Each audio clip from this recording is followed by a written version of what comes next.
بسم اللہ الرحمن الرحیم۔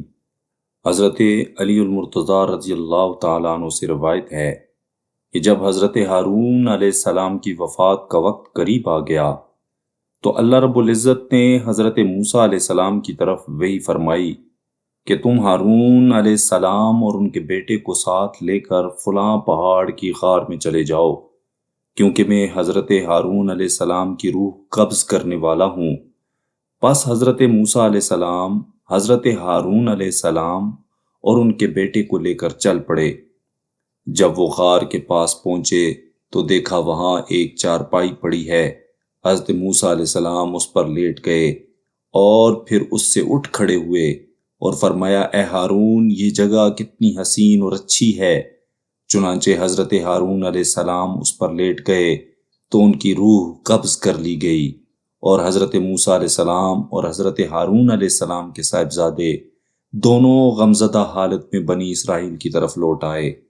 بنی اسرائیل پوچھنے لگے کہ ہارون کدھر ہیں؟ آپ نے فرمایا کہ ان کا وصال ہو گیا ہے۔ تو انہوں نے کہا، نہیں، بلکہ تم نے ان کو قتل کیا ہے، کیونکہ تم جانتے تھے کہ ہم ان سے محبت کرتے ہیں۔ یہ سن کر حضرت موسیٰ علیہ السلام نے فرمایا کہ تم ہلاک اور برباد ہو جاؤ۔ کیا میں اپنے بھائی کو قتل کر سکتا ہوں جسے میں نے بطور وزیر اللہ تعالیٰ سے مانگا تھا؟ اور اگر میں نے ان کو قتل کیا ہوتا تو ان کا بیٹا مجھے یوں ہی چھوڑ دیتا؟ اس پر بنی اسرائیل نے کہا، نہیں، تم نے ہی ان کو قتل کیا ہے، کیونکہ تم ہماری وجہ سے ان سے حسد کرتے تھے۔ تو آپ نے جواباً ارشاد فرمایا، تم 70 افراد چن لو۔ پس آپ ان کو ساتھ لے کر اس جگہ کی طرف چلے یہاں حضرت ہارون علیہ السلام کا انتقال ہوا۔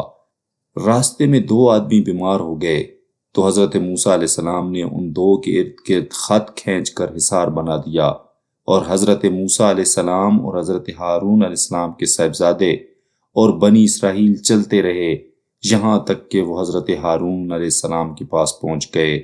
وہاں پہنچ کر حضرت موسیٰ علیہ السلام نے فرمایا، اے ہارون، تجھے کس نے قتل کیا ہے؟ تو انہوں نے جواب دیا، مجھے کسی نے قتل نہیں کیا، بلکہ میں فوت ہوا ہوں۔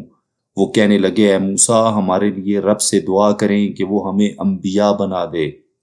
تو اس پر زلزلے نے ان کو پکڑ لیا، وہ گر پڑے، اور وہ 2 آدمی بھی گر پڑے جنہیں وہ رستے میں چھوڑ آئے تھے۔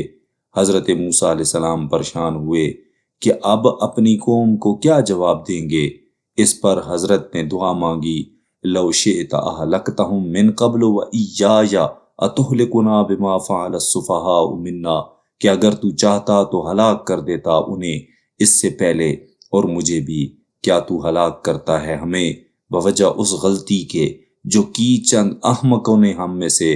چنانچہ اللہ رب العزت نے انہیں زندہ فرما دیا، اور وہ سب اپنی قوم کی طرف انبیاء بن کر لوٹے۔